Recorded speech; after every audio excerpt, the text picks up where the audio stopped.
Hello everyone, myself Garima. This session is for GNM second year and the topic is nasopharyngitis.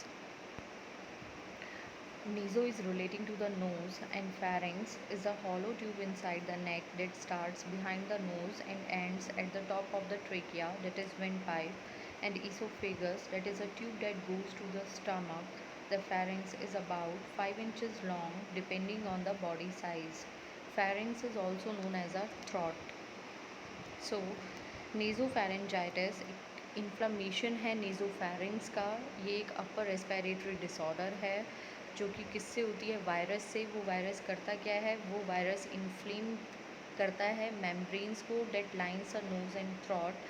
Nasopharyngitis is also known as a common cold or rhinosinusitis, and it is one of the most common illnesses leading to maximum number of doctor visits, absence from schoolwork than any other illness every year. Incidence rate: children have about 6 to 10 episodes of cold on an average per year, usually in the winters and spring. In etiology, the commonest virus which causes a nasopharyngitis is rhinovirus. Other viruses include coronavirus, parainfluenza virus, adenovirus, enterovirus, and respiratory syncytial virus.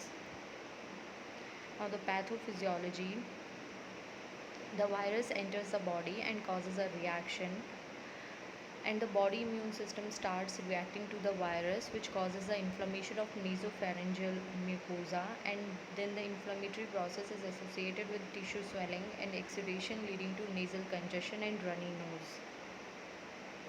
Then the clinical features includes nasal discharge, nasal congestion, breathing difficulty, sneezing, coughing, sore throat, malaise, poor appetite. And the management includes: it is important to remember that there is no specific treatment for common cold, and antibiotics are of no help in treating common cold. So, treatment involves symptomatic and supportive care. That is, non-aspirin analgesics and antipyretics may be given to reduce discomfort and fever. Then, decongestant nose drops and cough suppressants may be given to older infants and children. Then last one is older children may find relief by gargling with warm saline solution. Now, the nursing management: first is collecting patient's history related to the severity and duration of illness. Second is data is collected related to the character of nasal discharge, hydration status, and presence of any respiratory distress. Then third one is the children with viral nasopharyngitis are usually managed at home. So apart from administration of prescribed drugs, the parents should be educated on following points. First is position the child with his or her head elevated, as this position can ease the work of breathing. Second is nasal saline drops should be instilled in nose prior to feed, and a bulb syringe can be used to suction out nasal secretions. Then third one is increased fluid intake is necessary to keep the nasopharyngeal mucosa moist and prevent dehydration. Then fourth one is a cool mist humidifier can be placed in the child's room. Then fifth is the child is to be kept away from smoke and dust as they cause nasopharyngeal irritation.